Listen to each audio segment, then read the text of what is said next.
चांद तक भी चली गई थी। बड़ा दुस्साध्य कार्य है पहाड़ों पर रास्ता बनाना।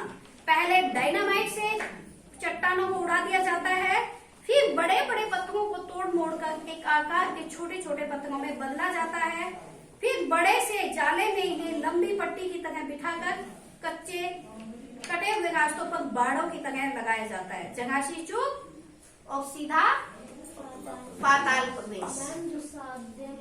दुस्साध्य मतलब बहुत मुश्किल कार्य है। हाँ, तो बताना है कि वाकई में ये बहुत ही दुस्साध्य कार्य, बड़ा ही मुश्किल कार्य है। कैसे कैसे करती है? पहले तो डायनामाइट से पहाड़ों को उड़ा दिया जाता है और फिर उसमें से पहाड़ में से पत्थर जो निकलते हैं उनको ही तोड़ तोड़कर छोटा करती है। और फिर जो जाले आपने देखा होगा जब बिल्डिंग का निर्माण करते हैं, बनाते हैं, तो जाले जो लगे होते हैं ना, इस तरह के जाले आते हैं, उसमें उन छोटे छोटे पत्थरों को भरकर जहां से वो उबड़ खाबड़ है वहां पर इनको फैलाया जाता है। और जब उसको लगाने में अगर थोड़ा सा भी पैर स्लिप हो गया, फिसल गया, तो वो सीधा नीचे खाई में। इसीलिए वो कहता कि पिछले महीने एक जान भी चली गई थी। बहुत मुश्किल कार्य है ये। यानी कि जगह से भी चूक हो गई तो सीधा मृत्यु दर्शन। और तभी मुझे ध्यान आया, इन्हीं रास्तों पर एक जगह सिक्किम सरकार का बोर्ड लगा हुआ था जिस पर बड़े बड़े अक्षरों में लिखा था, ever wondered who decided that to build these roads. आप ताज्जुब करेंगे, पर इन रास्तों को बनाने में लोगों ने मौत को झुठलाया। Ever wondered to decide that to build these roads. हाँ, एकाएक मेरा मानसिक चैनल बदला। मैंने मन पीछे घूम गया। इसी प्रकार एक बार पलामू और गुमला के जंगलों में भी देखा था। पीठ पर बच्चे को कपड़े में बांधकर पत्तों की तलाश में वन वन दौड़ती आदिवासी युवती। इन आदिवासी युवतियों के बंधे फूले हुए पांव और इन पत्थर तोड़ती पहाड़ियों के हाथों में पड़े ठाठे।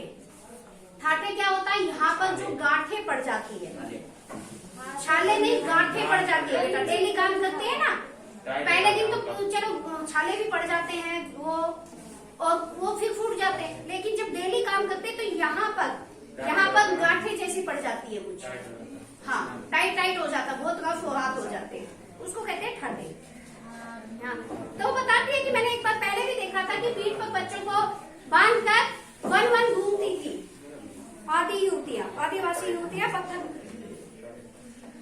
पत्तों की तलाश में घूमती थी और वो पूरा दिन बेचारी घूमती थी, इसलिए उनके पाँव में छाले पड़े हुए होते थे। उनके पाँव फूले हुए थे और उनके पाँव फूले हुए और इनके हाथों पर ठाठे पड़े हुए, यानी कि वही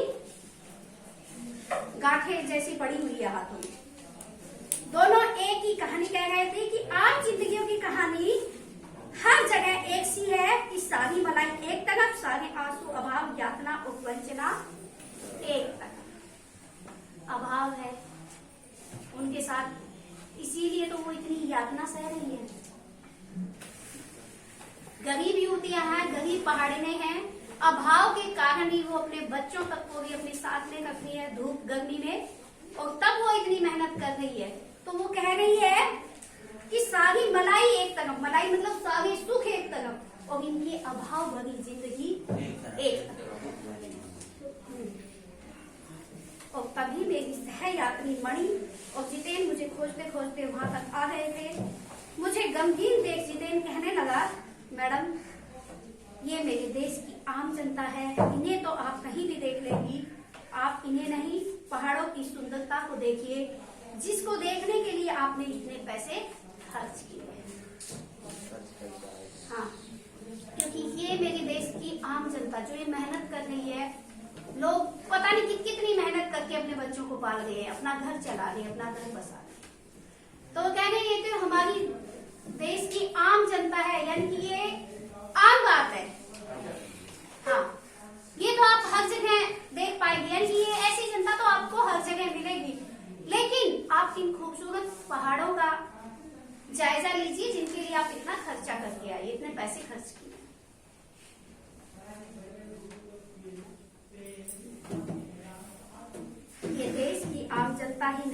जीवन का प्रति संतुलन भी है। सच्चाई है, अगर वो ना हो तो ये काम कौन करेगा।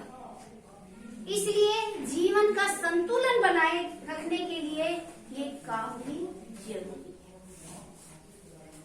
ऑब्वियसली अब जैसे ये सफाई वाले घूमते, सबका अपना अपना काम है, अगर ये नहीं करेंगे, सबका अपनी अपनी कैटेगरी है, तो क्या होगा, गंदगी होगी ऑब्वियसली। इसलिए ये हमारे देश का संतुलन बनाए रखने का एक तरीका, एक नजरिया है, इसलिए यह भी जरूरी है। ये देश की आम जनता ही नहीं, जीवन के प्रति संतुलन भी है। ये वेस्ट एट रिपेइंग है, वेस्ट एट रिपेइंग, यानी कि जितना काम कर रहे हैं उसके बदले रीपेइंग है, कमाई जो है इनकी। हाँ, कितना कम लेकर ये समाज को कितना अधिक वापस लौटा रही है।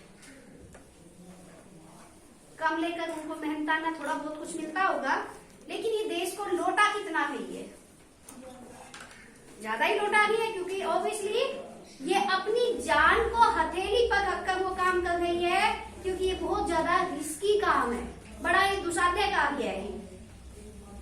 तो वो अपनी जान की परवाह ना करते हुए यह काम करती है, तो कम ही ले रही है।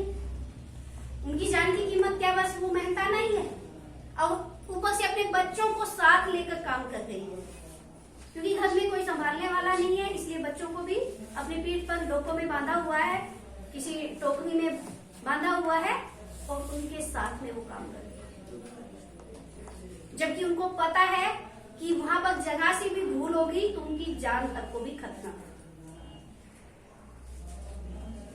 यह है उसका वेट एट रिपेइंग। मन ही मन मैंने सोचा, हम वापस जीप की ओर मुड़ने लगे कि तभी मैंने देखा वे श्रम सुंदरिया किसी बात पर इस तरह खिलखिला कर हंस पड़ी थी कि जीवन लहरा उठा था, और वह सारा खंडर ताजमहल जैसा बन गया। जब वो उनके बारे में सोच ही रही थी कि ये कितना कम लेकर कितना ज्यादा देती है, और जब उनकी सखी मणि और जितेन उनको ढूंढने के लिए आ चुके थे, उनको बुलाने के लिए आ गए थे, तो जब वो उनके साथ वापस जाने लगी तो वो देखती है कि वो श्रम सुंदरियां, मतलब वो जो पहाड़िये होते हैं, जो मेहनत कर रही थी, जो मेहनत कश महिलाएं थी, वो किसी बात पर खिलखिला कर हंस गई। तो उनको देखकर उसको लगता है जैसे कि कोई खंडर, खंडर क्या होता है, जब कोई घर टूटा हुआ, पुराना टूटा फूटा घर होता है, उसको कहते हैं खंडर। तो जैसे कोई खंडर ताजमहल बन गया हो, उसको कुछ इतना अच्छा महसूस हो।